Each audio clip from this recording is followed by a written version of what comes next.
There are houses that feel off the moment you walk in. Not broken. Not messy. Just wrong. That was the Hinsdale house. In the early 1970s, Clara and Phil Dandy were looking for a fresh start. They had 4 children and dreams of quiet country life. So when they found a secluded white farmhouse nestled deep in the hills of Hinsdale, New York, it seemed perfect. Remote. Peaceful. Cheap. But right from day one, the house didn't feel right. The woods behind it were strangely silent. No birds. No squirrels. And inside the home, the air was always cold, even in August. Clara swore she heard whispering at night. Doors opened by themselves.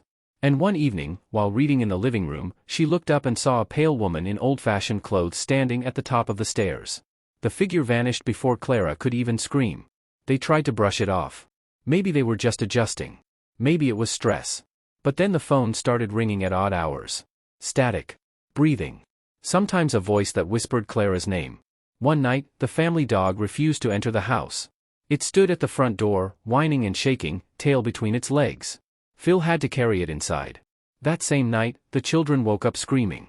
Something was standing in the corner of their room. Something tall and black. When the light came on, it was gone. But the scratch marks on the walls weren't. Whatever was in the Hinsdale house, it wanted to be known. The hauntings grew more violent as the days passed. Objects moved on their own. Kitchen chairs were found stacked on top of each other. Family photographs were ripped from their frames.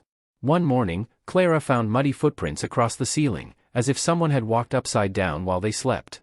Phil tried to keep calm, but even he started hearing voices when no one was home. A priest was brought in to bless the house. He didn't even finish the ritual before fleeing the room mid-prayer, visibly shaking. The Dandies were desperate. They reached out to paranormal investigators, Ed and Lorraine Warren among others.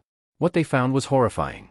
According to local legends, the land around the Hinsdale house had a dark history: Native American curses, hangings, occult rituals.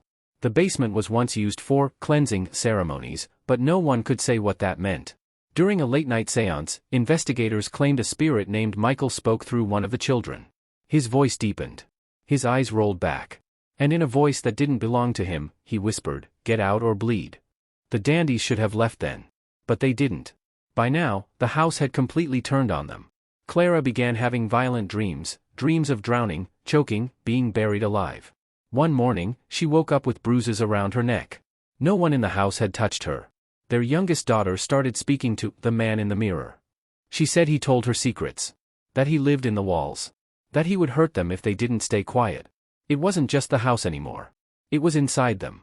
In a final attempt to reclaim their home, the Dandies called in a team of priests to perform a full exorcism.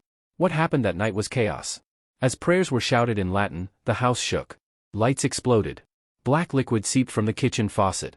One of the priests collapsed and had to be carried out. At the height of the ritual, a guttural scream echoed through every room, even though no one was screaming. For a moment, everything stopped. Calm returned. The air lightened.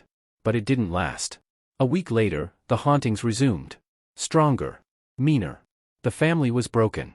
And finally, with no other choice, the Dandies packed their belongings and left in the middle of the night. They never looked back. The Hinsdale house still stands. Over the decades, it's become one of the most infamous haunted locations in New York. Ghost hunters visit frequently. Equipment fails the moment they step inside. Batteries die. Cameras glitch. People report sudden nausea. Whispers in empty rooms. Shadows that crawl along the walls. In winter, frost forms on only one window, the same window where Clara once saw the pale woman. Locals say no animals go near the house. No birds rest on the roof. Even delivery drivers refuse to stop too close. One paranormal team captured audio of what sounded like a heartbeat coming from the attic. When they played it back, it got louder with every loop. It didn't stop until the device burned out. Whatever lives in the Hinsdale house has never left. It doesn't care who you are. It doesn't want your soul. It just wants you to know, it sees you. And it's waiting.